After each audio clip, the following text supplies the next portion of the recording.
Donc, quand je vous le disais, l'ethnographie, ça consiste à passer pas mal de temps.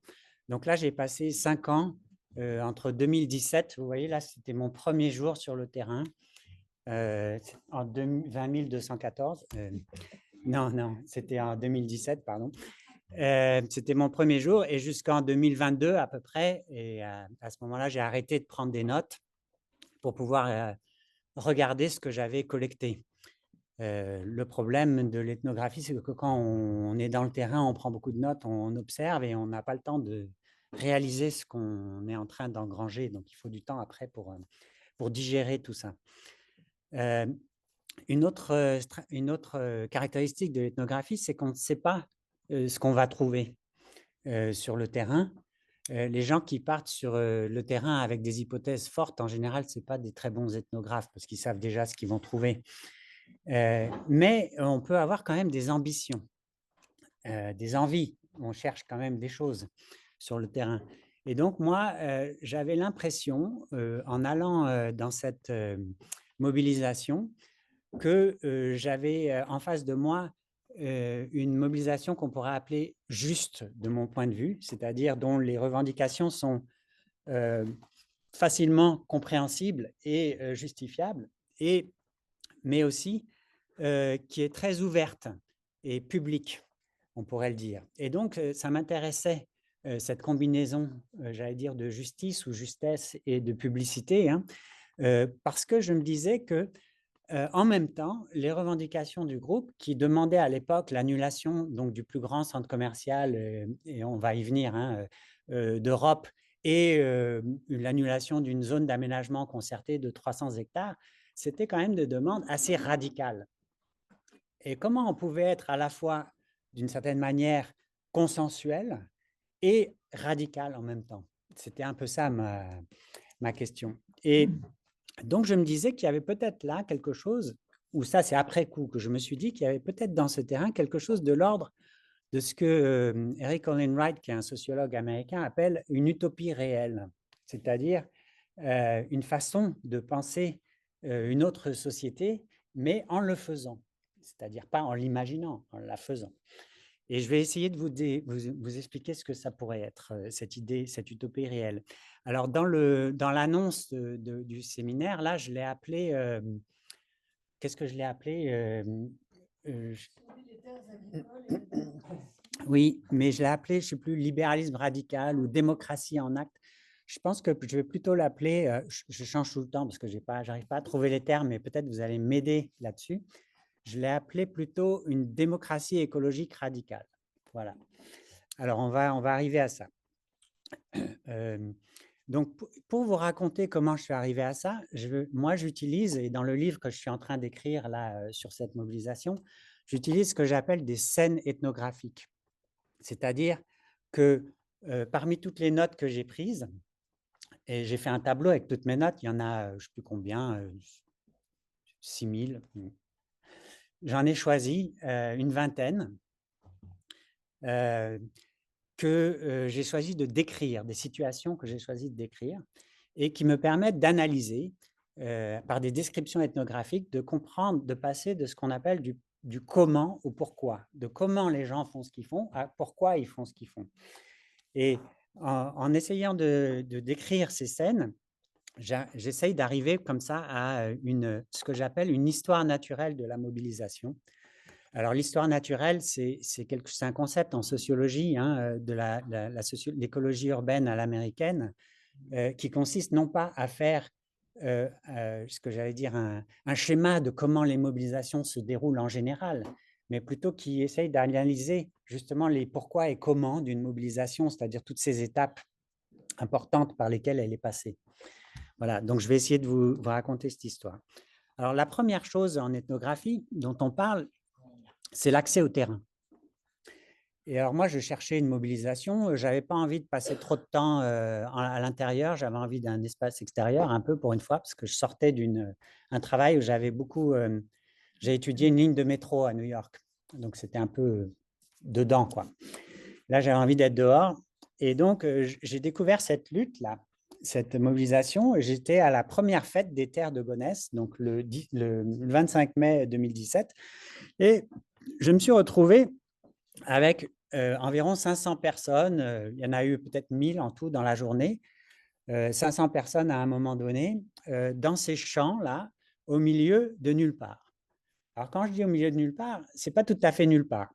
C'est au milieu de nulle part, mais entre des autoroutes, des aéroports avec des avions au-dessus, et au loin, une vue un peu nuageuse ce jour-là, du Sacré-Cœur et de la Tour Eiffel. Et donc, la première question que je me suis posée en voyant ça, c'était… Ah, bonjour Jacqueline. C'était comment est-ce que ces militants ont réussi à transformer un morceau de pré là, en plein milieu, dans une zone inaccessible. Alors, j'ai quand même mis 1h30 pour aller là-bas depuis chez moi à la porte de Clignancourt. Hein. Comment est-ce que ces gens-là ont réussi à transformer ce champ-là en espace public? Comment se fait-il qu'on peut… Comment ils ont fait, quoi? C'est quand même pas rien de réussir à faire ça, surtout à Paris où tout le monde est tellement occupé. Et donc, ça, c'est la première question que je me suis posée. Quand je dis espace public, il y a un petit peu de théorie derrière. Ce n'est pas juste le fait qu'il y a des gens, quoi. Un espace public, je le prends dans le sens pragmatiste hein, américain du terme, c'est-à-dire que c'est un espace qui est à la fois accessible au public, mais aussi l'espace qui fait l'objet d'une discussion publique. Et donc, qui devient l'objet d'un débat, d'un problème. Hein. Voilà. Et donc, ça, c'était la première question. Et ça, c'est ce que je pourrais appeler les dimensions heuristiques de l'accessibilité au terrain. Hein. C'est-à-dire que quand on accède dans un terrain, la façon dont on y accède, finalement, nous apprend déjà beaucoup sur ce terrain. La deuxième chose, c'est que j'ai pris rendez-vous avec Bernard Loup, donc, qui est le président du collectif pour le Triangle de Gonesse, que je ne connaissais pas à l'époque. J'avais eu son contact par d'autres gens qui le connaissaient et il m'a reçu chez lui dans son petit pavillon de banlieue à Daumont, dans la cuisine, pendant que sa femme Michel était en train de cuisiner un ragoût pour midi. Là. Et sur la table à carreaux, là, avec la nappe à carreaux en plastique, là, j'ai pris des notes comme un dingue pendant 3 heures. Parce que dès que j'ai dit que j'étais intéressé par la mobilisation, bah, c'est bon, j'ai plus besoin de poser une seule autre question. Hein. Et donc, je suis sorti de là, j'avais tellement d'informations. Moi, en fait, je voulais juste lui dire, est-ce que vous pensez que c'est un terrain intéressant pour moi? Est-ce que vous pensez que vous m'accueilleriez? Je n'ai même pas le temps de poser des questions. Et donc, je suis sorti avec 25 pages de notes. Et il m'a ramené à la gare de Daumont dans sa voiture. Et là, je me suis dit, bon, bah, alors est-ce que je le fais ou je ne le fais pas, ce terrain? Et je me suis dit, bah, bien sûr que je le fais. Parce qu'en fait, il s'était passé quelque chose dans cet entretien. C'est que j'ai eu l'impression que Bernard s'était confié à moi. Et il m'avait raconté, en fait, tout. Mais moi, je n'avais rien compris parce que je ne connaissais rien au contexte à l'époque, mais j'avais noté. Mais je me suis dit, il m'a vraiment fait confiance. Et ça c'est important aussi. Cette idée comme ça que Bernard m'a confié en gros tout ce qu'il savait sur la lutte, même si je n'ai pas compris grand-chose. Et donc, je me suis dit, waouh, il pense que je peux faire quelque chose. Ça, c'est ce que j'appelle le recrutement à la confiance. C'est très important. Le recrutement à la confiance, c'est une façon d'attirer les gens dans une mobilisation en leur faisant crédit à l'avance de ce qu'ils pourraient apporter à cette mobilisation. Et en fait, ça marche beaucoup comme ça au collectif pour le Triangle de Gonesse, parce que je l'ai découvert un autre jour. Alors, attendez, je passe parce que là, mes images, je ne les suis pas. Je l'ai organisé en 5 parties. Là, on est dans la première partie, c'est comment on organise la mobilisation. Donc là, c'était la manif. Juste pour vous montrer, ça, c'est une carte faite par Karma, où les terres sont par rapport à Paris. Pour ceux qui ne connaissent pas, hein, c'est seulement à 15 km du centre de Paris. Et vous voyez que c'est des terres agricoles qui sont à l'intérieur de la zone urbanisée pour partie. Elles s'enfoncent comme un coin dans la zone urbanisée.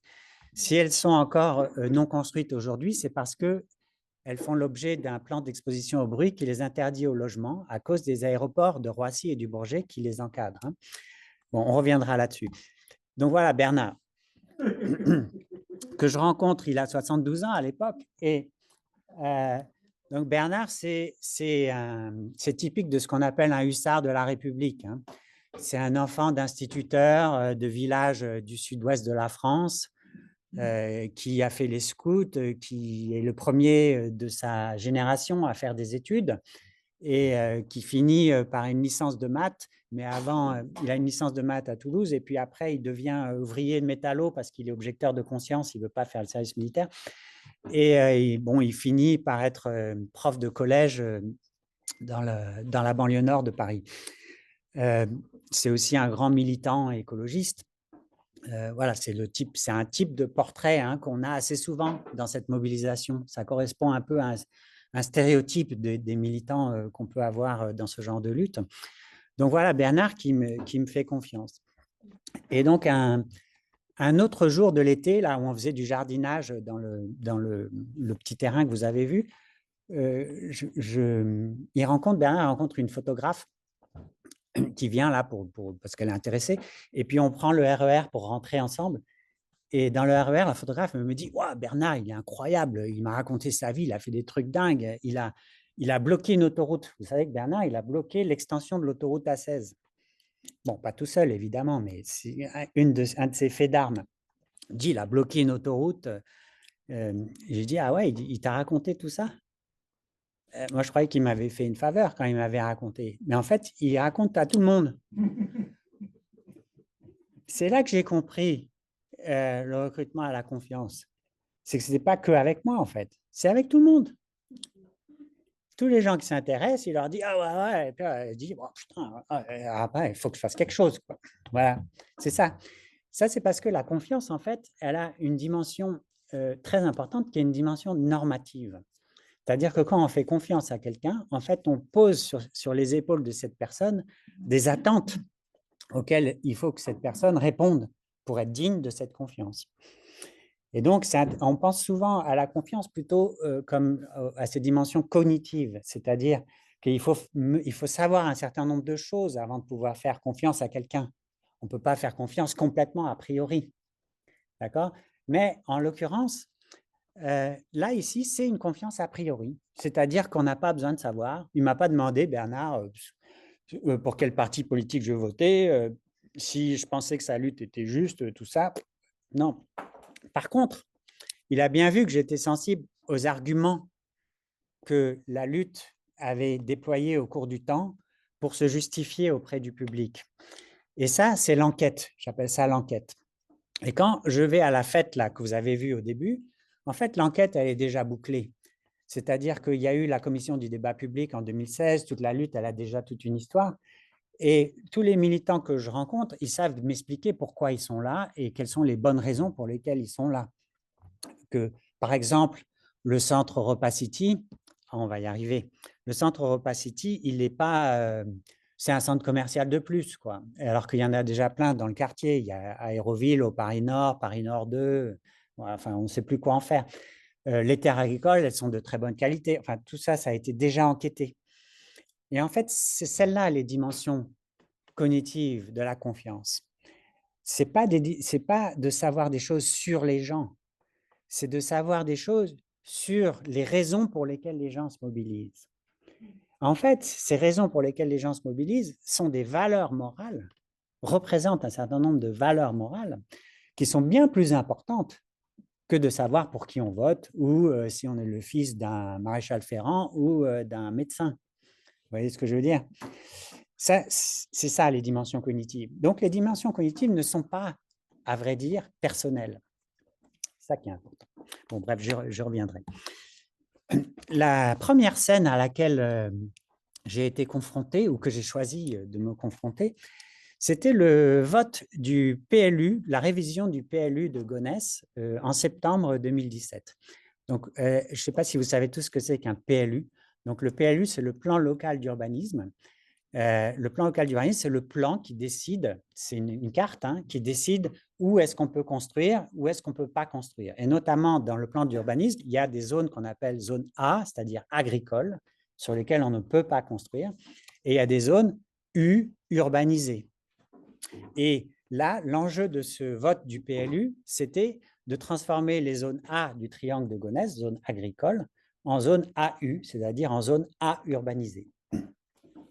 Et donc, il fallait, la ville de Gonesse a mené une enquête publique, elle a fait des études, tout ça, et là, il fallait ratifier ce changement d'attribution des sols par un vote du conseil municipal. Et donc, à ce vote, il y avait beaucoup de militants du CPTG, le triangle collectif, hein, qui étaient là pour essayer d'empêcher ce vote. Et ce qui était intéressant dans cette scène-là que vous voyez, c'est que, en fait, dans un conseil municipal, les opposants n'ont pas le droit à la parole. Il n'y a que les conseillers municipaux qui sont assis là au fond, qui peuvent discuter cette révision. On a le droit de prendre la parole que s'il y a une interruption de séance. Auquel cas, on peut ouvrir la parole à la salle. Et donc, l'enjeu de cette réunion, c'était pour les militants qui étaient là, moi, je ne les connaissais pas encore très bien à l'époque, c'était de perturber suffisamment la réunion pour qu'il y ait une interruption de séance, mais pas trop pour que le maire ne déclare pas un huis clos. Parce qu'il peut faire ça, s'il y a trouble à l'ordre public, il peut dire « Oh, voilà, on va voter à huis clos ». Et vous allez voir, c'est important cette distinction. Et donc, en fait, pendant que les adjoints répondaient au commissaire enquêteur qui avait donné un avis défavorable à cette révision, ce qui n'est pas rien parce que les militants s'étaient déjà mobilisés pour l'enquête publique, eh ben, tout le monde toussait, faisait des remarques, donc il fallait perturber sans trop perturber. Mais à un moment quand même, je crois que c'est Jean-Yves, donc qui est à l'époque vice-président du collectif, qui se lève avec Jean-Yves, c'est un ancien proviseur de lycée, il a la Légion d'honneur. Donc, il l'a porté à sa boutonnière, là. Il se lève avec la Légion d'honneur, il lève la main, il dit « Je veux prendre la parole ». Et là, le maire dit « Monsieur Souben », ils se connaissent, hein, « Monsieur Souben, vous sortez ».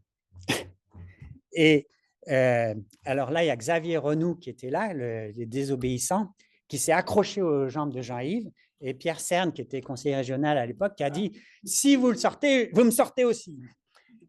Et alors là, la police municipale est arrivée, c'est la photo que vous voyez, a essayé de mais tout le monde était accroché les uns aux autres, ils n'ont pas pu les sortir.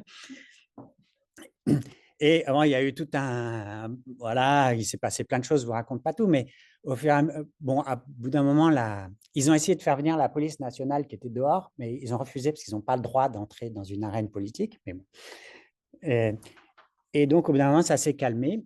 Et là, le maire a dit nous allons reprendre la séance qui n'est pas interrompue.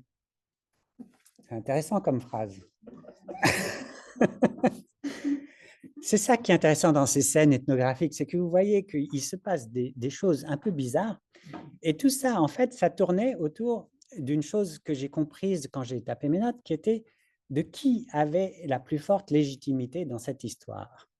Est-ce que c'était le maire et ses conseillers municipaux qui avaient la légitimité de voter ce plan de PLU parce qu'ils en avaient le pouvoir, hein, le droit, ou est-ce que c'était les militants parce qu'ils étaient plus responsables que le maire? Et ça, c'est intéressant parce que Weber nous dit, dans sa théorie de la légitimité d'État, celle qui autorise l'usage de la force publique notamment, nous dit, en fait, la légitimité, elle est double. Il y a la légitimité qui est donnée par les élections, qui vous donne le droit de prendre certaines décisions en tant que mandataire. Hein, c'est ce que dit le maire. Moi, j'ai été élu, j'ai le droit de voter le PLU. Mais il y a aussi la légitimité qu'il appelle de responsabilité politique.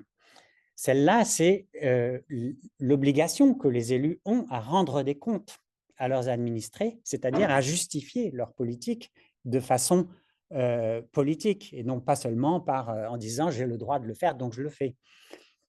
Et là, on se rend compte lors de cette séance du conseil municipal que cette légitimité est en fait divisée en deux. D'un côté, on a les élus qui disent « nous, on le fait parce qu'on a le droit ». Et de l'autre côté, vous avez les militants qui disent vous n'avez pas le droit de le faire parce que vous n'êtes pas responsable, parce que vous ne répondez pas aux critiques du commissaire enquêteur, parce que vous ne répondez pas à un certain nombre de choses. Bon, je ne vais pas dans le détail, mais ça se voit bien. Quand vous lirez le livre, vous comprendrez mieux. Mais c'est très important. Ça, c'est un nœud de l'affaire. D'accord? La construction de la légitimité publique. 2 jours plus tard, je me retrouve à Stalingrad, au siège de Alliage et Territoire, qui est le promoteur qui porte le projet Europa City à l'époque. Et grâce à Jade Lingard, donc journaliste à Mediapart, à qui je parle parce que je la rencontre en bas dans la rue, parce que en bas dans la rue, il y a les opposants qui sont là avec leur banderole. Elle me fait rentrer comme ça à la réunion et j'ai accès à la présentation du nouveau projet Europa City parce que l'ancien, c'était un peu une soucoupe volante. Enfin, il s'était fait taxer de soucoupe volante et ça lui avait collé à la peau, donc ils avaient changé un peu leur truc. Et donc là, on a la chance de voir une vidéo avec Bjarke Ingels, qui est l'architecte d'Europa City, qui nous dit « J'ai entendu, I heard the community ». C'est de l'anglais. Ça ne se traduit pas très bien en français par « j'ai entendu la communauté », mais en gros, j'ai entendu ce que vous avez dit, le public, et on a tout changé. Et alors, il nous présente son nouveau projet, qui est le projet d'Europa City, en 2017 jusqu'en 2019. Pourquoi j'ai mis en 2019? Je ne sais pas. Donc, vous voyez ici un rendu qui est assez beau. Hein. Ils sont quand même très forts. Et à quoi ça ressemble?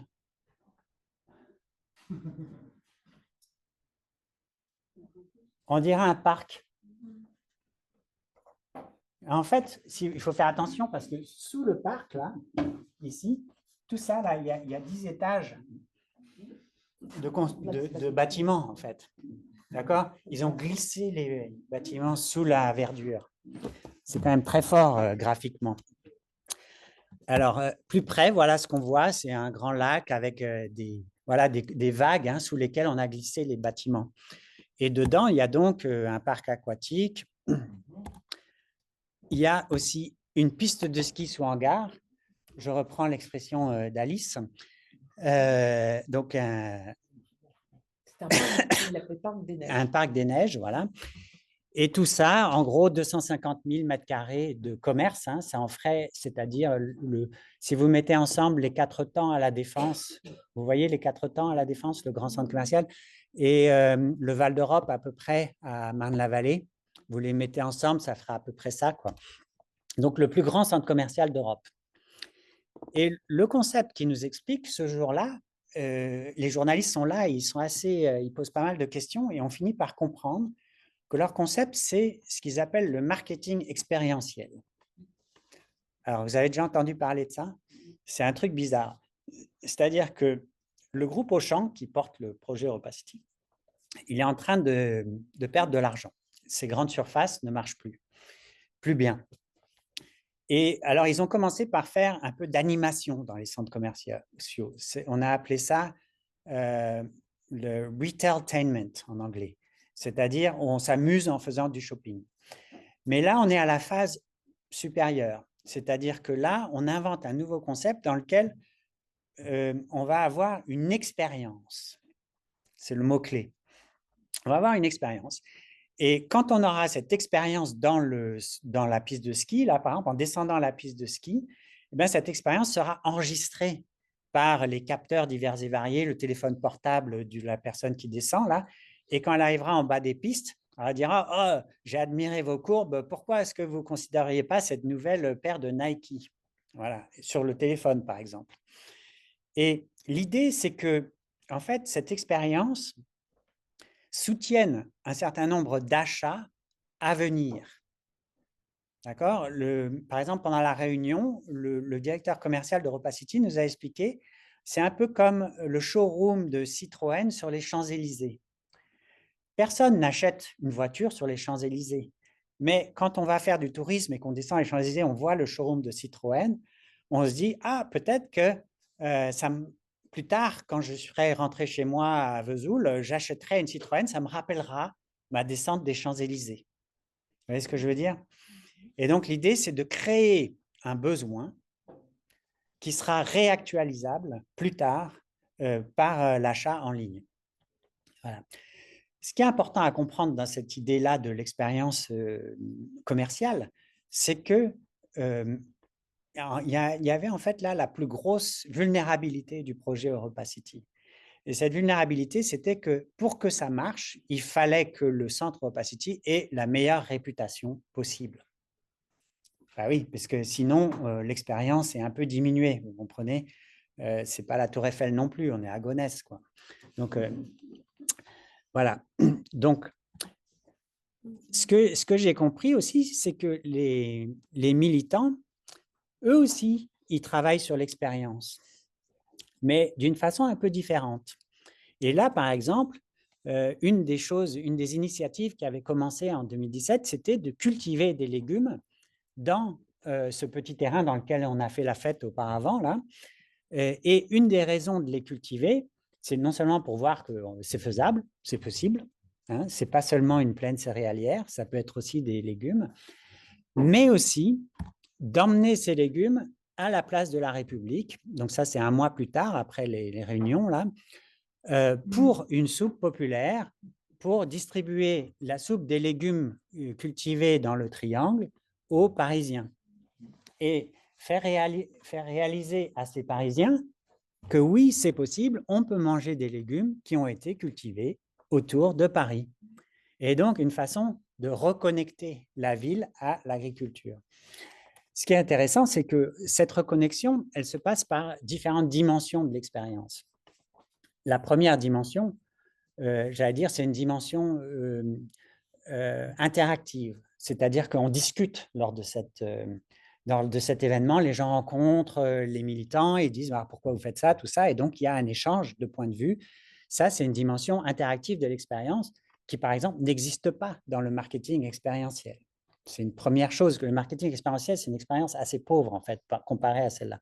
La deuxième dimension, c'est la dimension pratique ou sensible. Par exemple, là, on a goûté la soupe. Cette soupe était très bonne et je ne sais plus qui m'a dit, qui faisait la cuisine à l'époque, m'a dit, il y en a qui sont revenus plusieurs fois pour reprendre de la soupe. Et donc, ça, c'est la dimension sensible. C'est l'idée que ce n'est pas en le disant, on peut manger des légumes de banlieue, c'est en le faisant, en mangeant des légumes de banlieue, qu'on réalise qu'il y a des légumes de banlieue. Voilà, ça, c'est la dimension sensible de l'expérience. Et puis, il y a une dernière dimension qui est la dimension esthétique de l'expérience. Cette dimension-là, elle est dans le plaisir qu'on prend à se retrouver ensemble. Et là, par exemple, il y avait eu un événement intéressant qui s'était passé ce jour-là, c'est que le directeur de la communication d'EuropaCity était venu nous voir, là. Je ne sais pas si tu t'en souviens, Alice. Ben oui.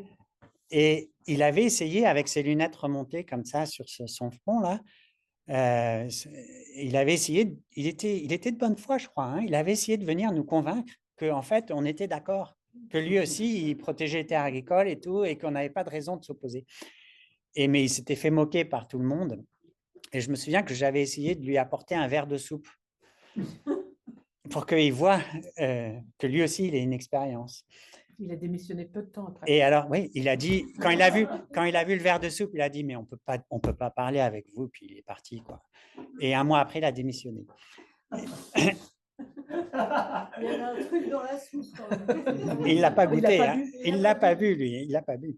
Et donc, voilà, ça c'est pour vous faire comprendre que les dimensions de l'expérience militante ne sont pas tout à fait les mêmes que les dimensions de l'expérience du marketing expérientiel. Cette expérience, elle fait partie des choses que les militants recherchent, hein. C'est un peu le sel du militantisme. Voilà. Mais bon, il n'y a pas que ça dans la mobilisation, il y a aussi beaucoup de réunions. Moi, je n'avais pas signé pour ça quand j'étais parti, hein, mais bon, quand vous faites un terrain, vous n'avez pas le choix. Et donc en fait, la mobilisation, elle est organisée d'une façon assez intéressante. En tout cas, à partir de 2017, 16-17, elle est organisée sous la forme de 2 assemblées. Il y a une assemblée qui s'appelle le conseil d'administration, qui est le conseil d'administration de l'association, le collectif pour le Triangle de Gonesse, qui se réunit une fois par mois à Villiers-le-Bel, c'est-à-dire juste à côté de Gonesse, parce que le maire de Gonesse refuse de donner une salle à cette association. Donc voilà, c'est une première assemblée. C'est surtout des habitants dans cette assemblée des communes autour du triangle de Gonesse, à la fois dans le Val d'Oise, mais aussi en Seine-Saint-Denis, parce qu'on est à la frontière des deux départements. Beaucoup de gens qui ressemblent un peu à Bernard. Hein.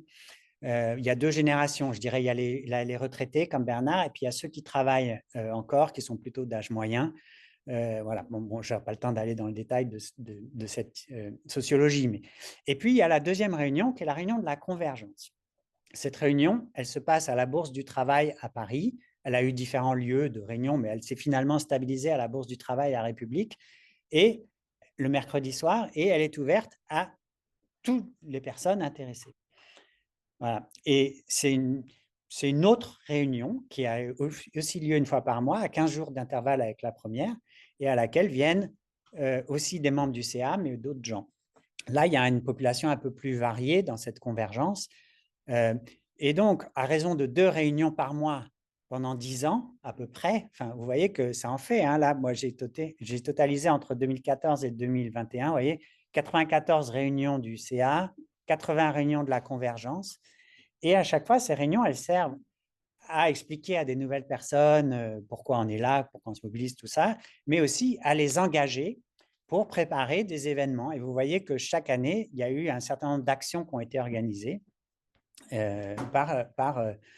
en gros, et ça c'est à partir de 2017, une action à Paris, une action à Gonesse chaque année, une grosse action, puis il y a plein d'autres petites actions qui ne demandent pas autant d'organisation. Lors de ces réunions, il y a des choses très importantes qui se passent. Notamment, on voit, moi j'ai pu observer un mélange de différentes compétences. Il y a ce que j'appelle des compétences militantes. C'est les compétences que les individus ont acquises, soit dans du syndicalisme, dans d'autres types d'engagement, qui leur donnent des façons de faire sur comment interpeller des politiques, comment réserver une salle, comment, enfin, de ce genre de choses, par exemple. Puis il y a des compétences professionnelles. Il y a des gens qui viennent et ils savent construire une cabane, et des gens qui savent cuisiner, des gens qui savent jardiner, des gens, voilà. Et puis, il y a une compétence dont on parle assez peu, qui est une compétence interactionnelle. Les gens qui mènent les réunions, alors à l'époque, il y avait le tandem Bernard-Florence, Florence qui est partie peu de temps après, qui marchait très bien dans l'animation de ces réunions et qui organisait la réunion de telle façon qu'elle fonctionne au consensus apparent informel. Alors, je vais vous expliquer ce que c'est. C'est un truc bizarre parce que dans le collectif, bien qu'on fonctionne au consensus, on ne le sait pas. C'est-à-dire qu'on ne le dit pas. Ce n'est pas quelque chose de formalisé. D'accord? Ce n'est pas dit, c'est non dit. Mais c'est un consensus qu'on appelle apparent. Et qu'est-ce que ça veut dire le consensus apparent? C'est qu'une décision est prise lorsque plus personne ne s'y oppose. Ça s'oppose au vote. Par exemple, on demande l'avis de tout le monde. D'accord? Le consensus apparent, il a un avantage, c'est qu'il arrive à des décisions qui sont bien plus solides que les décisions prises à la majorité. Parce qu'elles sont discutées jusqu'à ce qu'il n'y ait plus d'opposition. En gros, c'est la meilleure décision possible, on pourrait dire. Mais elles ont un inconvénient, c'est qu'elles prennent plus de temps. Et donc, c'est là que les compétences interactionnelles sont très importantes dans la gestion de la réunion, pour pas qu'il y ait des gens qui monopolisent la parole, pour qu'il y ait un accès à la parole garanti à toutes les personnes qui souhaiteraient la solliciter. Florence était très remarquablement bonne là-dessus. Voilà. Ça, c'est très important parce que ça installe une sorte de démocratie interne à l'intérieur de l'association qui fait que les personnes ne se sentent pas sous-considérées, ignorées ou marginalisées. Par ailleurs, vous avez remarqué que c'est une structure qu'on pourrait appeler bicamérale. C'est un peu bizarre. C'est comme si le collectif avait fait un gouvernement fantôme, hein, avec son assemblée, son Sénat. Voilà. Je trouve ça intéressant, on y reviendra. Bref, une fois que je vous ai expliqué un peu comment la mobilisation est organisée, on passe à une phase suivante qui est que, en fait, un des principaux travaux, une fois que l'enquête avait été menée, hein, c'est-à-dire on sait pourquoi on se mobilise, on sait à peu près comment on fait les choses, on s'est aperçu que le problème, ce n'était pas tellement de convaincre qu'il fallait sauver les terres agricoles, parce que même le gouvernement le disait, même EuropaCity le disait. Le problème, c'était de défendre le sens des mots. Parce qu'en fait, quand vous dites terre agricole, eh ben, ce n'est pas dit que EuropaCity ou le gouvernement comprennent la même chose que vous. Et c'est ce que j'appelle la sémantique du conflit. C'est-à-dire qu'en fait, aujourd'hui, la plupart des batailles, dans un régime qu'on pourrait appeler néolibéral, néolibéralisme, ça veut dire qu'en fait, pour moi, je vous donne une petite définition très rapide, ça veut dire qu'on utilise les mots du libéralisme, c'est-à-dire les langages du droit, des libertés, pour signifier le contraire. D'accord ? C'est-à-dire qu'on transforme le sens des mots. C'est une façon d'utiliser les mots du libéralisme dans une nouvelle langue, un newspeak, pour dirait Orwell. Non, c'est pas Orwell. Si, c'est Orwell. Un newspeak. Voilà, pour en changer le sens.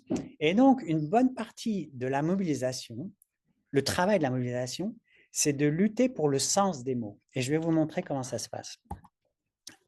Là, ici, par exemple, c'était la réunion publique pour l'enquête publique pour la déclaration d'utilité publique de la ZAC. Alors, la ZAC, c'est la zone d'aménagement. Elle a besoin d'une déclaration d'utilité publique pour que l'aménageur puisse exproprier et récupérer les terres, exproprier les exploitants agricoles, les propriétaires, et récupérer les terres.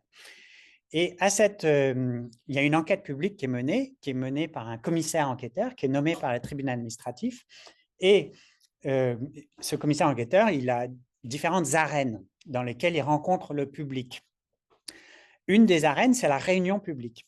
Et là, vous voyez une réunion publique dans laquelle il y a non seulement les militants du CPTG qui sont là, mais qui sont assis dans la salle, mais il y a aussi des défenseurs du projet. Vous voyez là, ici, le collectif des vrais gens, qui sont des gens qui se sont mobilisés pour dire oui au triangle. Vous voyez, c'est écrit sur leur t-shirt.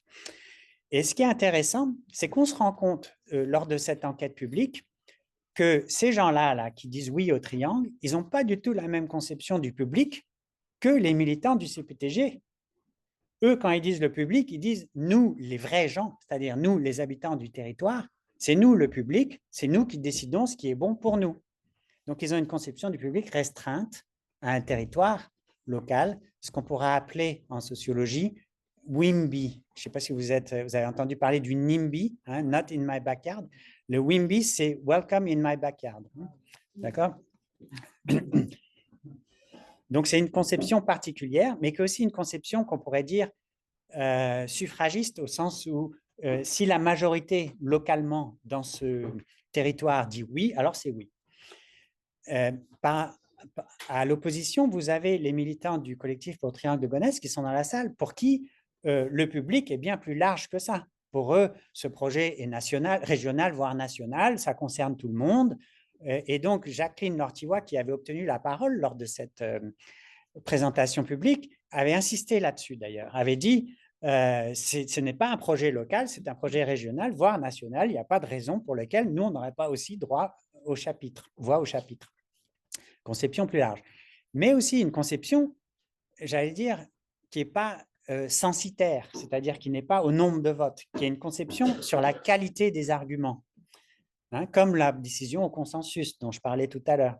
C'est-à-dire qu'on est là pour exposer des arguments rationnels au commissaire enquêteur qui devra les entendre et normalement, s'il est lui aussi rationnel, devra suivre la logique qu'on lui expose. Ça, c'est une autre conception du public.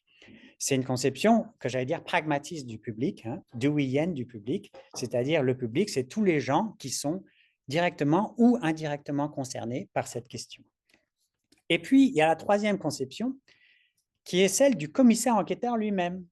C'est très intéressant parce que lui, quand on lit son rapport, alors lui, il a donné un avis favorable, je vous le dis tout de suite, mais pour lui, le public, ce n'est pas les gens qui parlent, en fait. Il dit qu'il récolte les avis du public.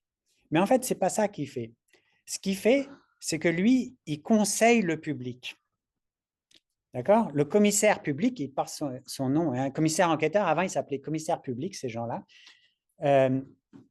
Lui, son rôle, pour lui, d'après ce que je comprends, d'après ses écrits, c'est de donner au public le meilleur avis possible. Et le public, c'est l'administration, c'est le préfet. C'est une conception que je dirais pré-habermasienne du public, hein, c'est-à-dire presque royaliste du public, dans lequel c'est l'administration qui représente le public. C'est l'administration publique qui est le public. D'accord? Donc là, déjà là, on a 3 conceptions du public. Donc ça, vous comprenez que ça complique les choses quand même. Quand on est militant et qu'on veut se faire entendre, si on comprend que le commissaire enquêteur, quand on dit public, il comprend un truc, les opposants, ils comprennent un autre truc, c'est difficile. Et donc, l'enjeu, c'est de faire passer le sens qu'on veut du mot qu'on utilise. Alors, une de ces façons qu'on peut faire, par exemple, c'est d'utiliser ce qu'on appelle, là, on a mené une analyse stat-activiste. C'est-à-dire que pendant que l'enquête publique était ouverte, on pouvait déposer des avis sur un site internet pour dire si on était pour ou contre la révision du PLU. Ces avis sont affichés au public, mais dès que l'enquête se termine, ils disparaissent. Et il n'y a plus que le commissaire enquêteur qui les a. Ce que j'ai fait, c'est que j'ai utilisé un logiciel de scraping, je ne sais pas si vous connaissez, qui ramasse ce qu'il y a sur Internet pour collecter tous les avis avant qu'ils disparaissent, pour qu'on puisse faire notre propre analyse, nous, pas celle du commissaire enquêteur. Et quand on fait notre analyse, on voit par exemple que là, ici, vous voyez qu'il y a nettement plus d'avis défavorables que d'avis favorables qui ont été déposés. Ça, c'est les avis favorables, c'est en vert clair, je crois, et les défavorables, c'est en rouge. Et vous voyez qu'au cours du mois et demi de l'enquête, il y a eu de plus en plus d'avis défavorables qui ont été déposés. Bon, je ne vais pas dans le détail, mais si on prend la conception, j'allais dire, de la majorité est clairement contre. Voilà. Mais aussi, on a analysé où ces avis avaient été déposés, parce qu'on avait les codes postaux pour la plupart des avis. On s'est aperçu d'un truc très intéressant, c'est que les avis favorables étaient surtout dans 3 communes directement concernées par le projet, c'est-à-dire Gonesse, je crois que c'est Arnouville ou Villiers-le-Bel, je ne sais plus, et Roissy. C'est le seul endroit où il y a plus d'avis favorables que défavorables. Partout ailleurs, il y a plus d'avis défavorables. Là, on a l'impression, quand on regarde cette carte, qu'il y a une opposition Paris-banlieue, qui est une opposition qui est très utilisée par les défenseurs du projet en disant, vous, les bobos parisiens, vous vous opposez à ce que nous, la banlieue, on ait quelque chose qui redore notre image et qui nous donne de l'emploi. Mais en fait, c'est trompeur. Parce que si vous rapportez le nombre de ces avis au nombre d'habitants, alors par arrondissement, par commune, en fait, il n'y a pas plus d'avis déposés par nombre d'habitants à Paris, par exemple à Paris 11e, qui a déposé beaucoup d'avis, que à Roissy ou à Aulnay-sous-Bois. Par ailleurs, l'opposition riche-pauvre, elle est intéressante parce que la commune de Roissy qui est favorable, c'est une commune riche, alors que la commune d'Aulnay-sous-Bois, qui est défavorable, est une commune pauvre. Et donc, l'opposition riche-pauvre ne marche pas non plus. Alors, la seule chose qu'on ne peut pas voir là-dessus, c'est l'opposition peut-être ethnique, hein, immigré versus blanc ou des choses comme ça. Mais en termes de classe ou en termes de localisation, l'opposition avancée par les promoteurs du projet ne fonctionne pas. Et ça, c'est intéressant de voir que, en fait, c'est un projet voulu par des pouvoirs locaux contre le reste de l'agglomération, voire du pays, hein, puisqu'il y avait des avis qui venaient de partout. Ça, c'est ce que permet le stat-activisme. Hein. Ça nous permet même si l'enquête publique n'a pas donné lieu à un avis défavorable, elle a permis au collectif de réaliser que sa cause était en train de s'élargir et que, en fait, l'opposition Paris-banlieue ou riche-pauvre ne fonctionnait pas. Voilà. Une autre scène intéressante, là, c'est par exemple les fouilles archéologiques qui ont eu lieu à l'hiver 2018. Et là, on rencontre 2 archéologues qui nous montrent, vous voyez dans la photo, vous voyez bien un silo à blé qui date de 2500 ans, qui a 2500 ans. Vous le voyez? Ouais, on le voit bien. Hein. En fait, c'est la partie de terre sombre là que vous voyez sur la droite. C'est un espèce de cône de terre dans lequel les Celtes qui cultivaient ces terres déjà comme à blé à l'époque, enterraient leur blé et mettaient un bouchon par-dessus. Les grains de blé qui étaient sur le bord pourrissaient, produisaient du méthane qui envahissait la chambre et protégeait le blé des invasions par les insectes ou de l'oxydation.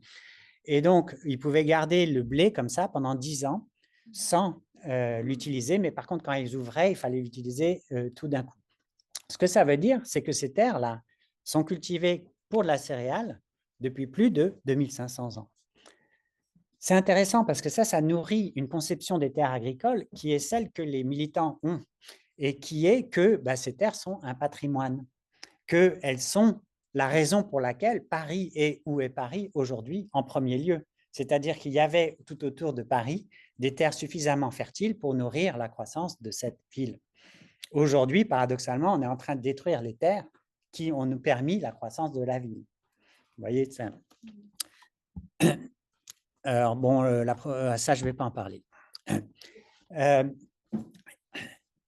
Dans ces fouilles-là, on a eu en mai un petit débat qui a été organisé par Geoffrey Coinon, qui est le réalisateur du film Douce France. Je ne sais pas si vous l'avez vu. C'est un film sur des jeunes lycéens de Villepinte qui menaient l'enquête sur Opacity. Et il avait organisé un débat au milieu des terres agricoles, là, entre Jean-Yves Souben, dont je vous ai parlé tout à l'heure, là, le vice-président du CPTG, Alain Amédreau, qui était un ex-conseiller régional écologiste, et David Lebon, qui était le directeur du développement d'EuropaCity. Et lors de cette scène, c'était très important, très intéressant, tout le débat portait sur les mots centre commercial et terre agricole. Jean-Yves disait, vous êtes en train de construire un méga centre commercial, et David Lebon disait, ce n'est pas un centre commercial. Parce que tout le monde est d'accord, en fait, pour dire qu'un centre commercial, c'est mal. C'est ça la vérité. Et donc, la question, ce n'est pas de savoir si un centre commercial, c'est mal ou c'est bien. La question, c'est de savoir si c'est vraiment un centre commercial. Vous comprenez? Et c'était très intéressant. Lebon disait, ce n'est pas un centre commercial parce qu'il n'y a pas de caddie. Ouais, c'est vrai. Hein? Et Jean-Yves répondait, ouais, mais quand même, 500 boutiques, qu'est-ce qu'on va mettre dedans, quoi? Voilà. Et donc, ce qui était intéressant, c'est que dans cette scène-là, on avait les lycéens qui étaient là, qui posaient des questions. Et ces lycéens, ils agissent comme un public. Ça, c'est très intéressant. Et on voit bien qu'au bout d'un moment, ils ont bien compris le vilain petit jeu de David Lebon et qu'ils tentaient de déformer le sens des mots. Et que le mot centre commercial, c'est que c'était bien un centre commercial qu'on construisait. Et donc, il a perdu. Il a perdu cette bataille. Très intéressant, ça. Il l'a perdu face aux lycéens. Par contre, quand il est allé débattre une semaine plus tard à Mediapart avec Jeanne Lingard, les deux mêmes, Jean-Yves et David Lebon, là, le débat n'a pas été tranché parce qu'il n'y a pas de public. Et donc, on ne sait pas finalement.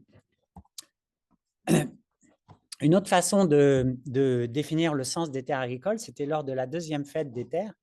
C'est ce qu'on appelle le cadrage de l'expérience. Donc là, par exemple, on a passé un certain temps à construire une tour qui s'est appelée la Girafe.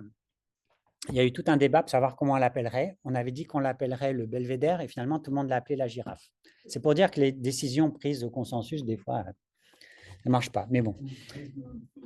Mais la girafe. Donc, cette girafe, elle était intéressante parce qu'elle permettait d'avoir une vision à 360 degrés sur l'ensemble des terres qui étaient menacées par la ZAC. Et elle donnait une matérialité à ces terres, une visibilité à ces terres.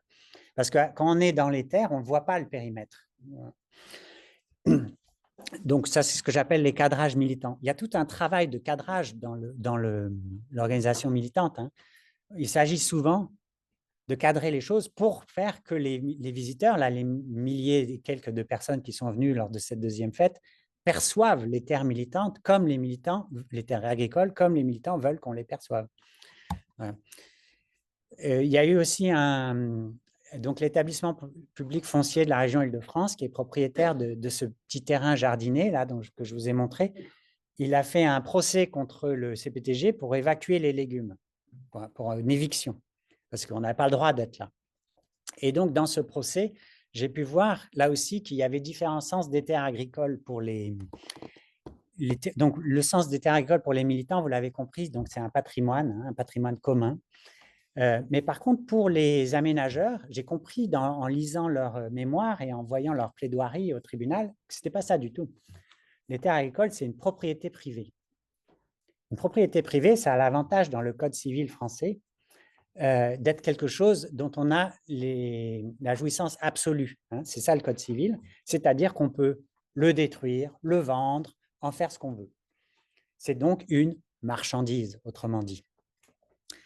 Donc, pour les aménageurs, la terre agricole, c'est une marchandise. Voilà, c'est simple. C'est pas une terre agricole. Enfin, voilà. C'est comme ça. Quand ils parlent de terre agricole, ils veulent dire marchandise. D'accord? C'est ça qu'il faut comprendre. Mais il y a aussi les paysans, les exploitants agricoles qui étaient dans cette plainte-là, dans cette situation au tribunal.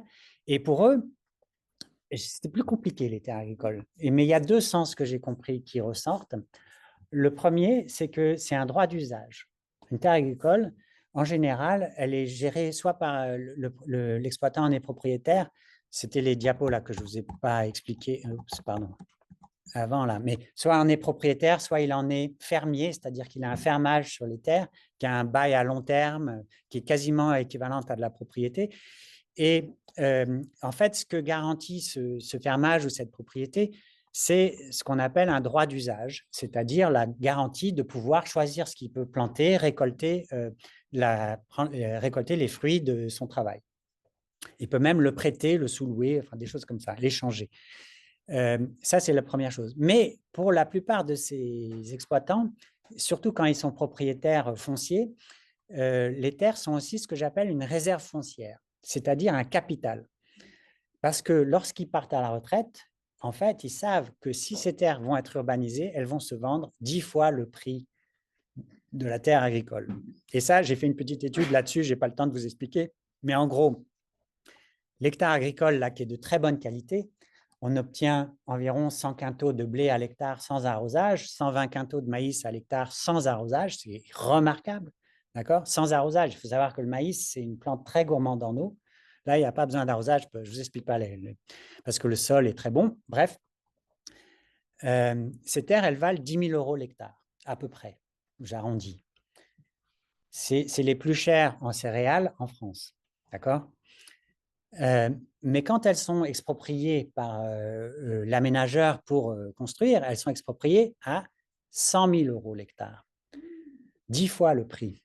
On comprend qu'un paysan, un propriétaire pardon, qui vend 10 hectares, il se fait tout de suite 1 million là. D'accord? Et donc les montants montent vite. Hein. Quand vous partez à la retraite, ça vaut quand même le coup, quoi. Après, je ne vous raconte pas les culbutes de l'aménageur jusqu'au. Hein, c'est multiplié par 30 une fois que c'est aménagé, par 40 après. D'accord? On comprend pourquoi on veut investir dans les terres agricoles. C'est à chaque fois, il y a une rentabilité maximale. On pourra en parler plus tard si vous voulez. Voilà Sylvie, là, avec un panneau qui explique bien cette idée du patrimoine commun hein, ou de la communauté. C'est une citation d'Aldo Léopold qui nous fait comprendre que justement les terres sont quelque chose à transmettre, hein, qu'elles ne sont pas à nous. Vous voulez prendre une photo avant que je passe? Oui, merci. Voilà. Et alors, un événement qui a été très important, c'était une grande présentation à la salle Olympe de Gouges dans le 11e arrondissement, lors de laquelle, en février 2019, finalement, j'allais dire, la mobilisation a été plébiscitée. La salle a été remplie au-delà de sa capacité. Il y a eu là une presse assez dithyrambique. Finalement, pour moi, cet événement de février 2019, il marque un tournant dans la lutte, au sens où, ça y est, le sens est gagné. C'est-à-dire, dans les médias, ça y est, tout le monde écrit méga centre commercial, il s'agit de sauver les terres agricoles. Bon, le public, c'est un terme un peu plus compliqué, mais en tout cas, sur les mots terre agricole et centre commercial, c'est gagné, il n'y a plus de discussion. C'est un mauvais centre commercial qui va abîmer des bonnes terres agricoles. Voilà. On peut dire que la bataille contre Opacity est déjà gagnée à ce moment-là. Mais on sait à l'époque que la gare qui doit desservir le centre Opacity, donc une gare en plein champ sur la ligne 17 nord du Grand Paris Express, eh ben, ces travaux vont bientôt commencer. Et là, on fait face à un autre challenge, qui est non plus de stopper un centre commercial, mais de stopper une gare. C'est pour ça qu'à cette réunion, il y a une seule voix discordante, qui est celle de Jean-Yves, qui dit « Les travaux vont commencer, il faut que vous vous inscrire sur une liste d'urgence là pour venir bloquer les travaux ». Ce jour-là, il n'y a pas grand monde qui s'inscrit. Mais c'est aussi l'occasion là de présenter, de faire mieux connaître le projet alternatif Karma, dont on a ici, je crois, quelques éminents représentants, peut-être Yvan et Alice, et Robert qui est en ligne aussi.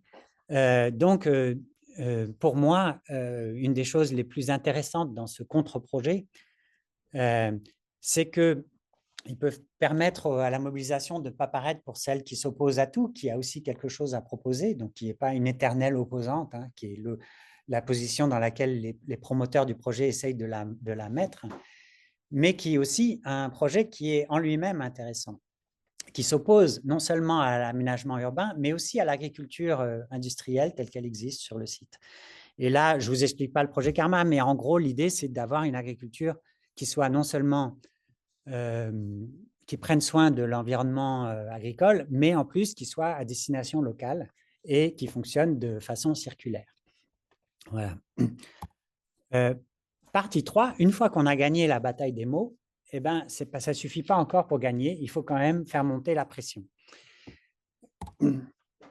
Par exemple, ici, je vous raconte une petite histoire des bâtons de Notre-Dame-des-Landes.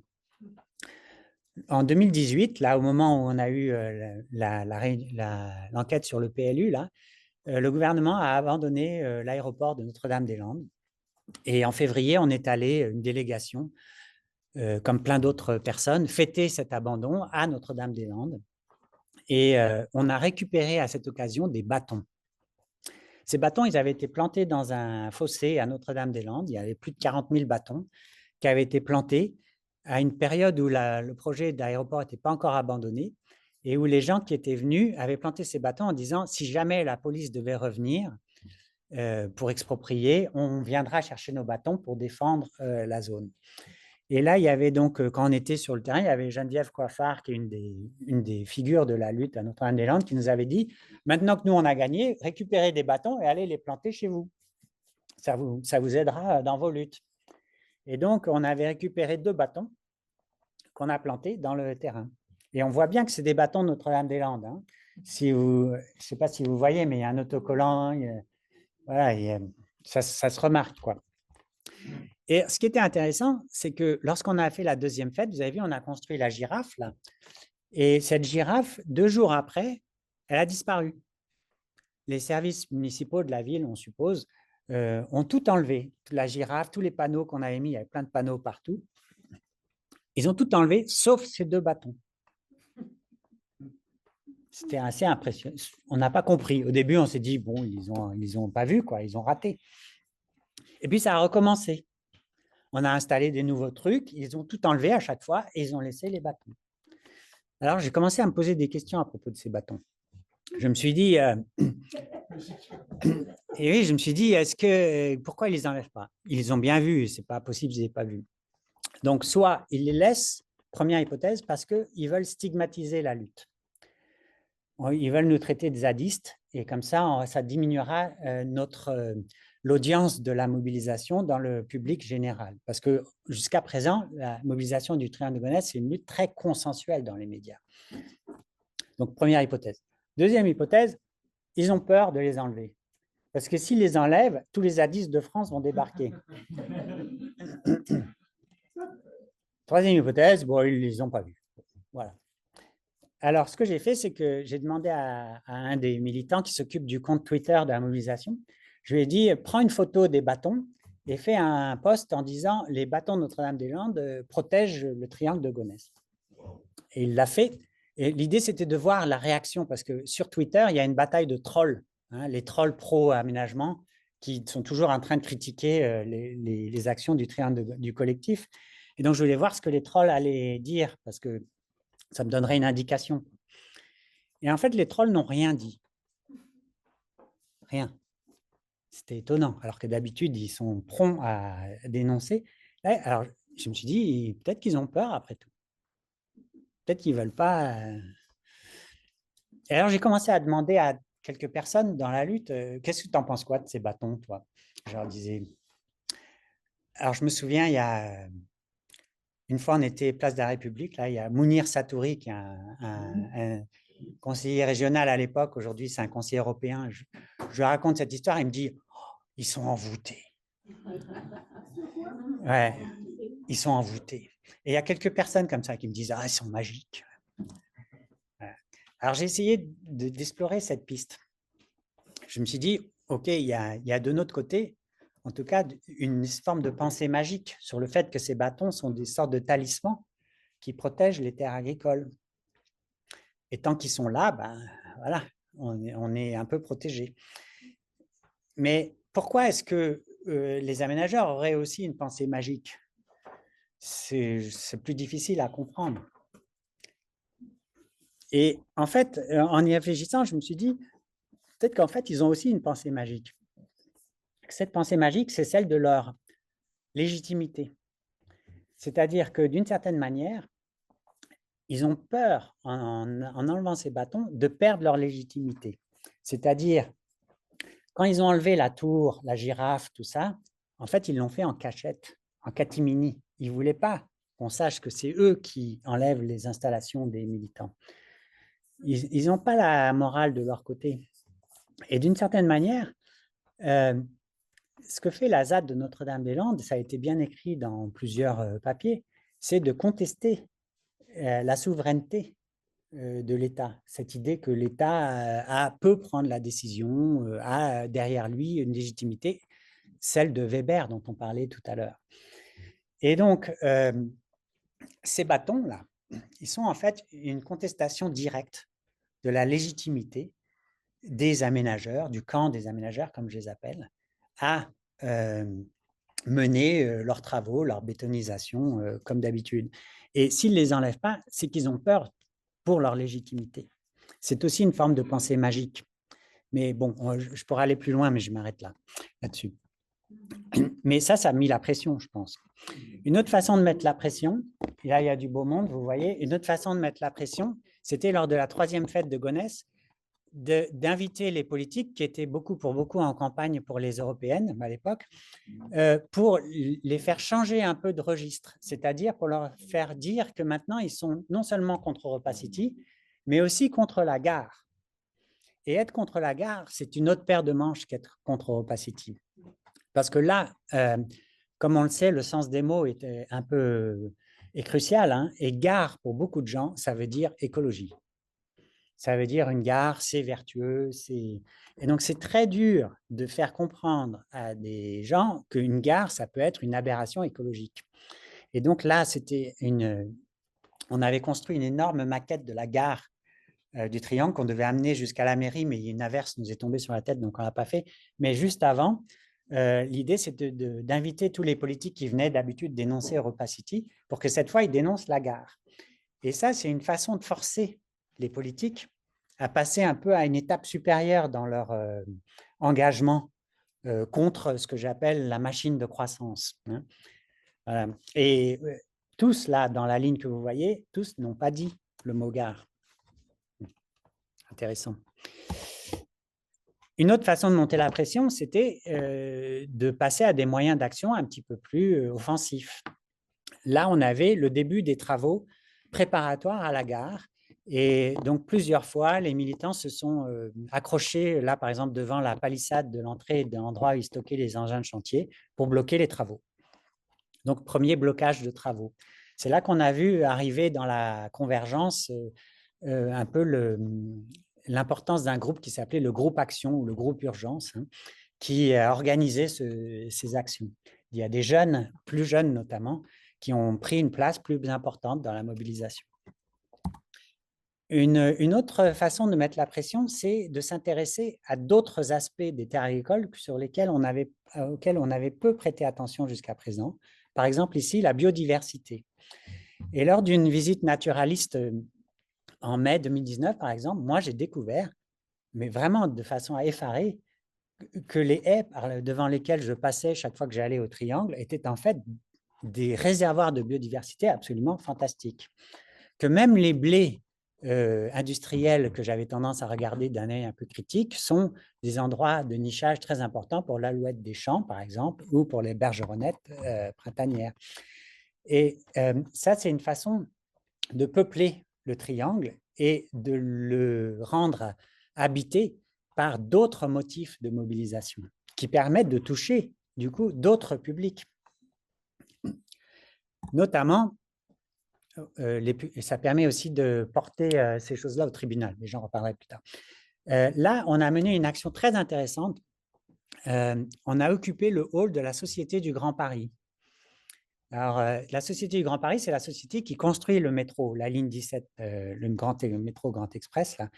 Et cette société, elle fait comme si tout ce qu'elle faisait était absolument apolitique. Bien sûr, elle construit un métro, si on lui a demandé, elle le fait, quoi. Elle obéit aux injonctions du ministère, du gouvernement.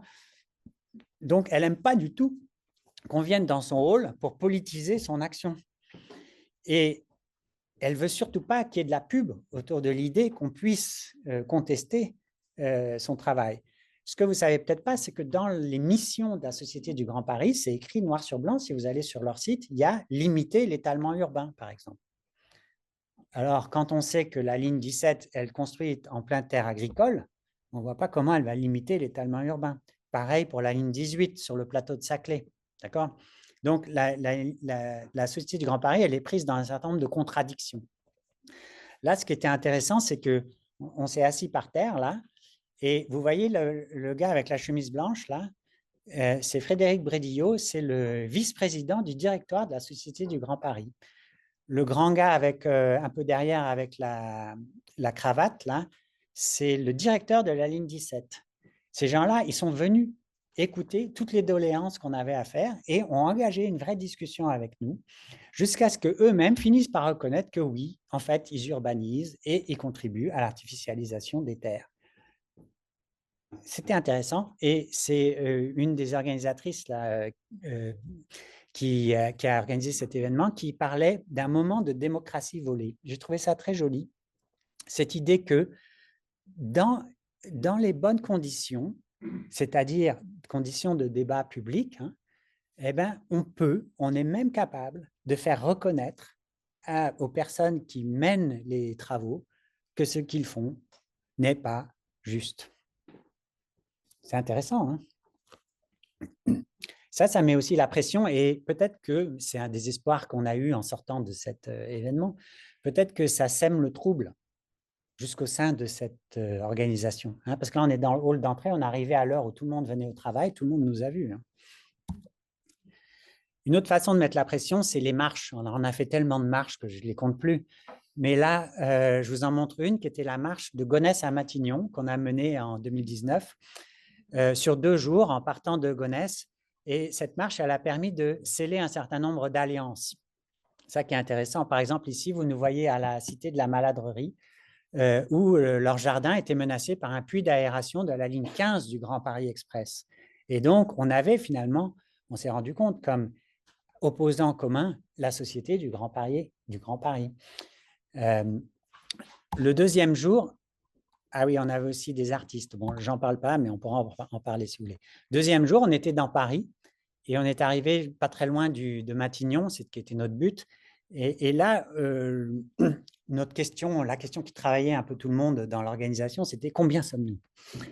Et on s'est tous compté, recompté, tout ça. On était, je crois, à peu près 2000, 1500, 2000 en arrivant. Donc, on est parti à 50, on est arrivé à 2000, ça vous rappelle quelque chose? Voilà. Et donc, là, on a mis la pression sur on a eu une bonne couverture médiatique aussi. C'était un moment crucial où Elisabeth Borne avait lancé une consultation sur l'avenir d'Europa City. De la même façon, ah zut, j'ai pas mis les diapos dans le bon ordre, c'est pas grave. De la même façon, les promoteurs ont aussi fait une grosse campagne de presse à ce moment-là pour faire valoir leur point de vue. ce qu'on comprend, c'est que une des conceptions qu'on peut avoir du gouvernement, des ministères, de la force publique en général, c'est que c'est un peu comme une girouette. Elle va un peu où le vent médiatique le pousse. Et si on peut avoir plus de pression médiatique dans un sens que dans l'autre, ben on va finir par gagner. Et c'est ce qui s'est passé, puisque, voilà, voilà, le 7 novembre 2019, EuropaCity a été abandonné. Ça a été annoncé par Elisabeth Borne, qui était première ministre de l'écologie à l'époque, la transition écologique, à la sortie du 3e Conseil de défense écologique du gouvernement. Jusqu'à présent, alors attends, j'ai mis les trucs dans le mauvais ordre. Voilà, on a l'impression qu'on a une lutte qui fonctionne de façon assez simple, hein, à la confiance et aussi sur l'enquête, d'accord, sur la publicité, hein, de rendre public les mots, de défendre le sens des mots, et qu'on pourrait appeler ça une forme de réformisme radical, si vous voulez, le mouvement jusqu'à maintenant. Le but du jeu, ce serait d'obtenir des institutions qu'elles soient un petit peu plus vertueuses et qu'elles prennent les bonnes décisions. Hein. C'est ce que j'appellerais une forme de réformisme, mais un peu radical parce que finalement, ce qu'on demande aux institutions, c'est pas rien comme décision. Mais elle s'oppose à quand même des obstacles assez importants qui sont le problème des médias, notamment des médias sociaux, et le problème de la fuite en avant des aménageurs. Alors, sur les médias, là, je vous montre par exemple une petite analyse que j'ai menée du réseau Twitter dans le mois qui précède l'abandon du projet EuropaCity. On voit les tweets qui sont neutres, contre ou pour EuropaCity. Et on voit aussi en parallèle la ligne bleue, c'est les articles de presse qui sont publiés. J'ai essayé de voir un peu quel était le rapport entre les réseaux sociaux et la presse.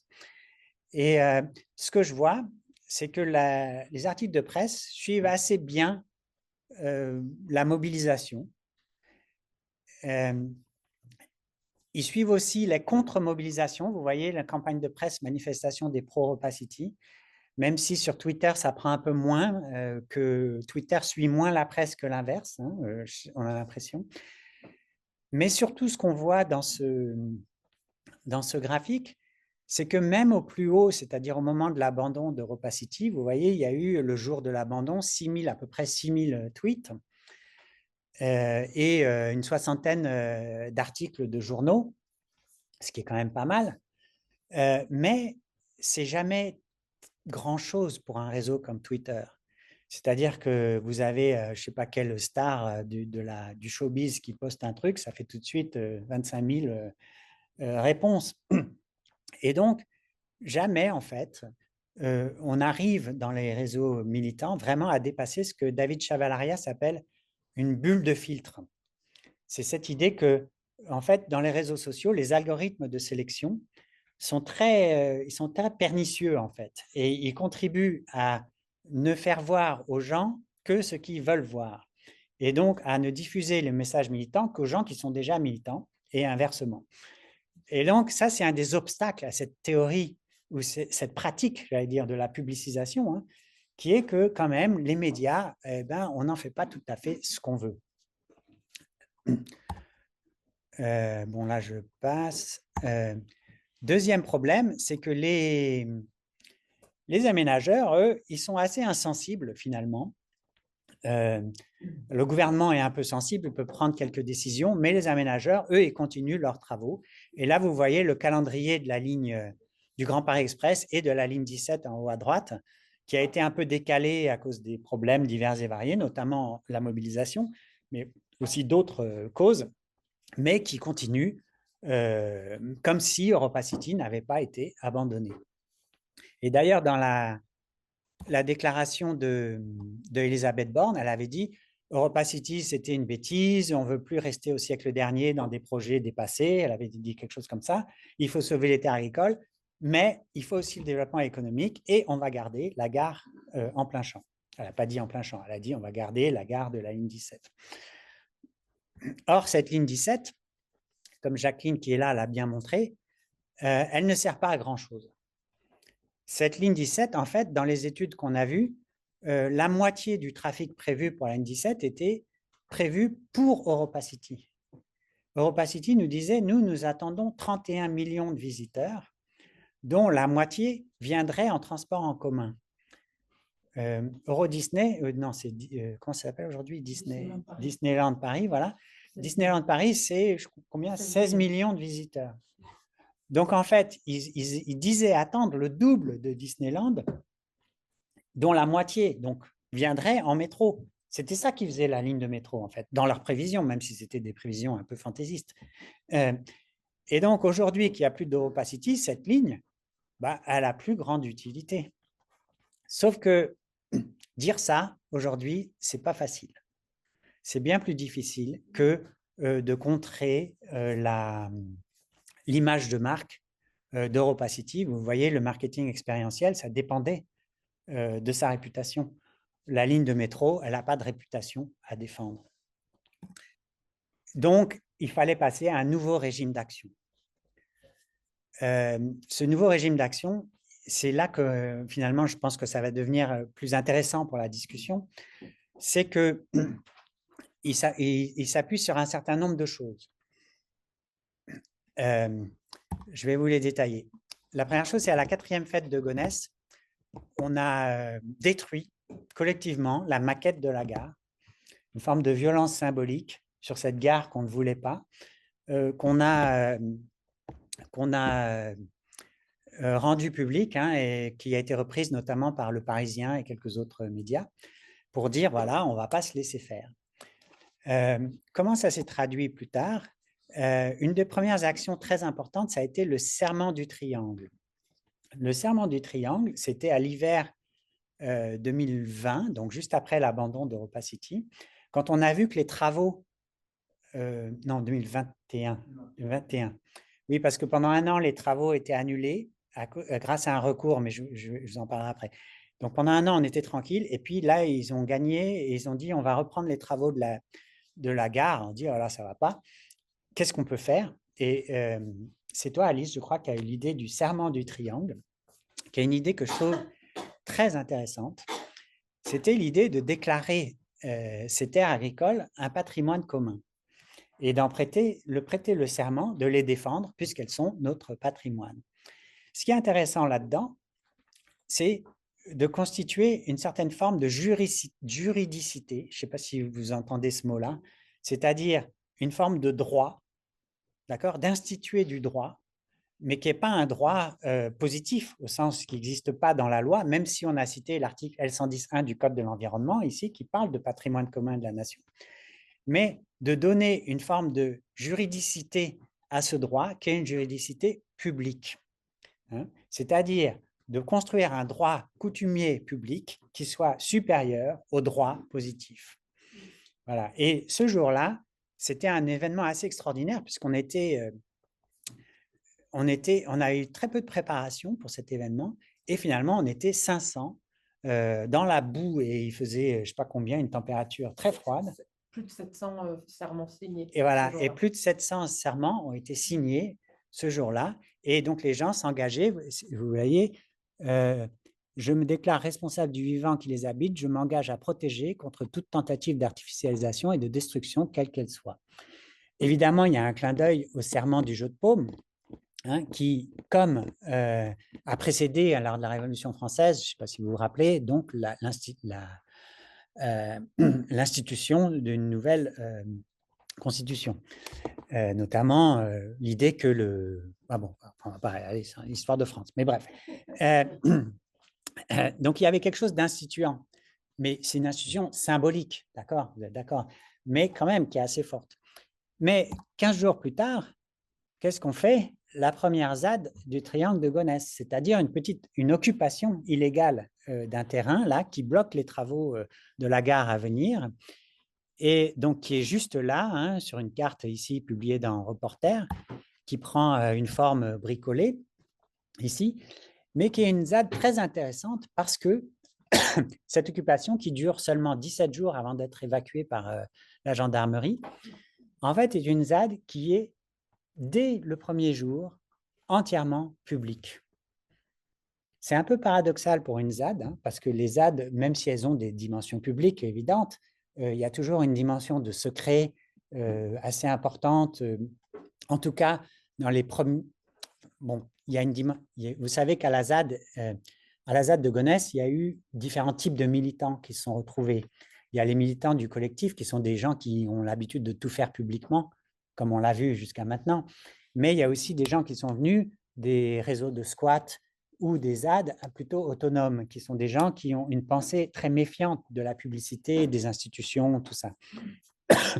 Et puis, il y a eu aussi d'autres gens qui venaient de Extinction Rébellion, Gilets jaunes, enfin, une convergence assez improbable.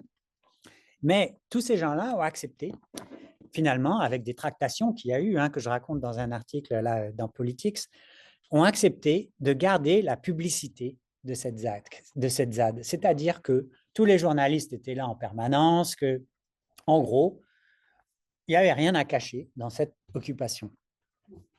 Et c'est là-dessus que je voudrais insister le plus, mais pour moi, il me semble que cette action-là, qui n'a pas duré très longtemps, a inauguré pour la mobilisation, mais quelque chose qui existe déjà dans d'autres mouvements, ce que je pourrais appeler un nouveau régime d'action. Voilà. Et c'est là-dessus que je reviendrai tout à l'heure. Mais juste pour vous dire que cette action, elle a permis, malgré ces seulement 17 jours, de provoquer le gouvernement à prendre un certain nombre de décisions. Donc, une annonce de la réduction de la ZAC à 110 hectares, mais aussi un projet agricole et une cité scolaire. Alors, dans les demandes du collectif, il y avait l'idée de garder ces terres agricoles et d'avoir peut-être un lycée agricole. Donc, en fait, le gouvernement a repris les demandes du collectif, hein, pour une zone d'aménagement, mais réduite, mais qui existe encore à 110 hectares. C'est un compromis. Il a fait un compromis. Voilà. Mais bien sûr, ça n'a pas satisfait les militants, hein, puisque les travaux ont continué à avancer. Et à partir de là, finalement, on est entré dans une période que j'appelle une période un peu figée, notamment par l'action contentieuse du collectif. Donc, j'en ai pas parlé jusqu'à maintenant, mais il y a une action contentieuse très nourrie. Là, vous voyez 1, 2, 3, 4, 5, 6, 7, 8 contentieux qui ont été déposés depuis 2016 jusqu'à aujourd'hui. Et vous voyez que l'action contentieuse, et au milieu, là, il y a l'annulation d'EuropaCity. Vous voyez que l'action contentieuse continue bien au-delà de l'annulation d'EuropaCity. Et en fait, cette action, elle contribue à instaurer ce que j'appelle une insécurité juridique sur la ZAC, zone d'aménagement concerté, qui fait qu'aujourd'hui encore, malgré l'avancée des travaux que vous avez vus du métro, là, eh ben, il n'y a aucun investisseur privé qui se risque dans cette zone. Moi, je l'ai appelé le triangle des Bermudes de l'aménagement. D'accord? Tous les projets qui vont là-dedans coulent. Okay? Il n'y a rien qui se fait. Donc aujourd'hui, le gouvernement justifie ça par la gare, là, par une cité scolaire, hein, qui est très contestée donc, par le collectif, qui dit que cette cité scolaire, elle ferait mieux d'être près des habitants. Là, il n'y a pas d'habitants à 1,7 km. Hein. Et en plus, on est sous les avions dans une zone interdite au logement. Donc, ce n'est pas le meilleur endroit pour mettre un internat, mais même des classes. Voilà. Et donc, pour cela, une des dernières actions du collectif, ça a été les vieux campeurs. Hein. Donc, ils ont occupé un terrain à Villiers-le-Bel en disant c'est là qu'il faut mettre le lycée, pas dans le triangle. Alors, c'est très original comme action, puisque c'était d'occuper le terrain où devrait être le projet, au lieu d'occuper le terrain où le projet est prévu. Alors, ça a pris tout le monde de court. La presse a été fantastique là-dessus. Le seul problème, et ça a été très public comme l'autre, hein, comme l'autre ZAD, mais le seul problème, c'est que ça ne bloquait pas les travaux. Et on peut faire le contraste justement entre les deux occupations, hein, en disant qu'il y en a une qui bloquait les travaux, l'autre pas. Alors, je vais conclure là-dessus en disant qu'aujourd'hui, on est dans une situation donc un peu sclérosée, hein, dans lequel le gouvernement avance coûte que coûte en construisant sa gare et sa ligne de métro, essaye de faire planifier un lycée pour justifier tout ça. mais n'a aucun investisseur public et donc est en train de jeter de l'argent dans un trou sans savoir ce qu'il va pouvoir en retirer. D'un autre côté, les militants sont un petit peu fatigués et un peu désabusés, je dirais, aujourd'hui, puisqu'ils ne voient plus très bien comment faire changer d'avis le gouvernement. Par exemple, ce qu'ils demandent, c'est qu'on fasse passer la ligne sans gare, ce qui serait possible. Hein. On ne s'arrête pas dans le triangle, on garde les terres agricoles. Mais même pour obtenir une concertation pour dire où est-ce qu'on peut mettre la cité scolaire plutôt ailleurs que sur le triangle, il n'y a aucune réponse. Par exemple, le rectorat, quand on lui demande d'être reçu, il renvoie au préfet, le préfet renvoie au gouvernement, le gouvernement renvoie au ministre, le ministre renvoie au préfet, enfin voilà, personne ne reçoit. On est passé dans une autre phase de l'aménagement, qui est une phase dans laquelle la réputation ne compte plus, il s'agit juste de passer en force, si possible, sans dégâts, mais le problème, c'est que dès qu'il y a un peu de résistance, eh ben, il risque d'y avoir des violences policières. On a eu sur le terrain, par exemple, la garde montée qui est venue, et à un moment, on a eu un peu peur pour certaines personnes qui étaient présentes.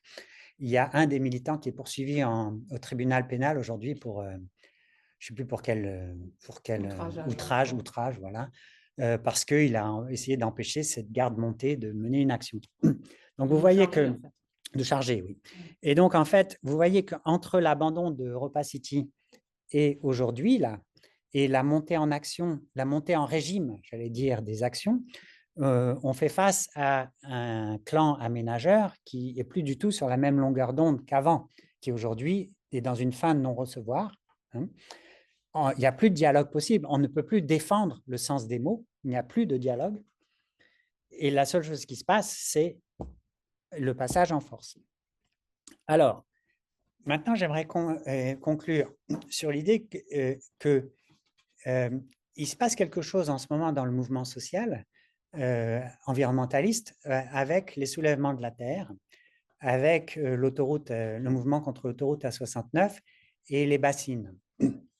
On a vu, par exemple, à peu près à même moment, un peu après que Europa City soit abandonné, le porte-parole de la Confédération paysanne à l'époque, j'ai oublié son nom, Nicolas Giraud, je crois, qui posait sur une photo avec la pompe démontée de la bassine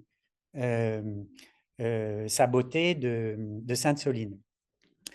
Ça aussi, ça correspond exactement au même type d'action que la ZAD du triangle de Gonesse, hein, qui est une action de blocage directement publicisée.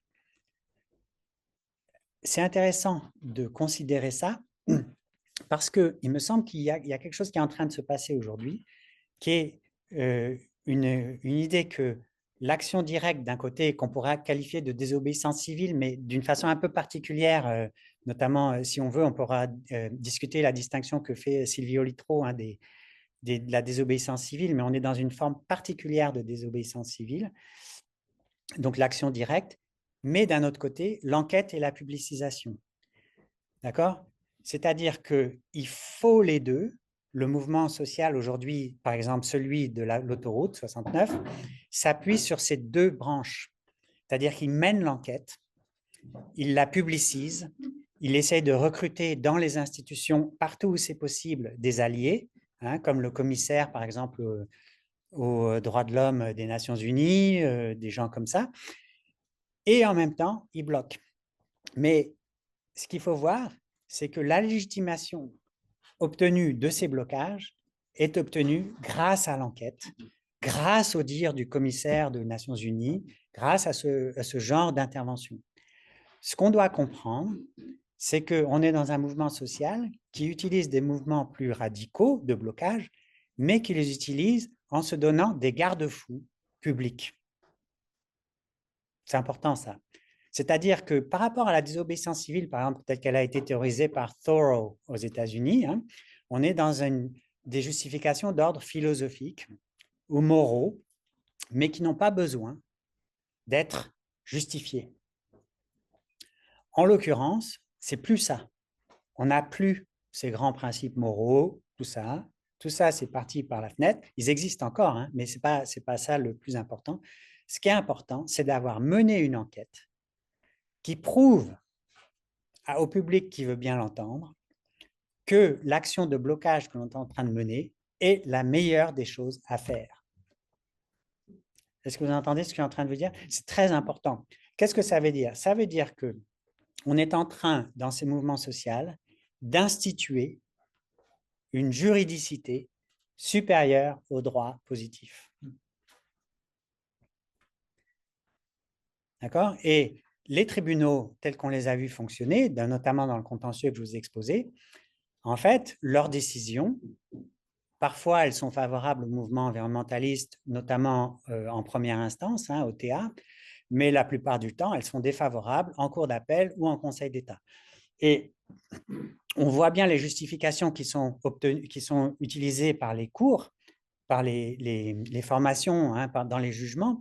C'est des justifications qui sont soit lorsqu'elles stoppent les travaux du côté de la protection de l'environnement, soit lorsqu'elles les laissent du côté du développement économique. Et donc, en fait, on voit deux logiques qui s'expriment dans le droit positif, qui sont des logiques qui sont supérieures à celui du droit, développement économique d'un côté, protection de l'environnement de l'autre, mais en fait, qui varient, qui balancent d'un côté à l'autre suivant les juges auxquels on a affaire.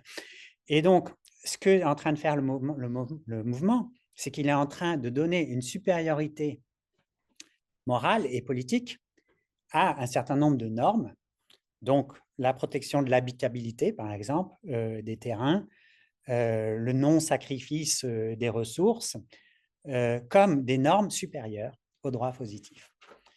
Et s'il arrive à faire ça, si le mouvement arrive à faire ça, alors il est légitime dans son blocage des travaux.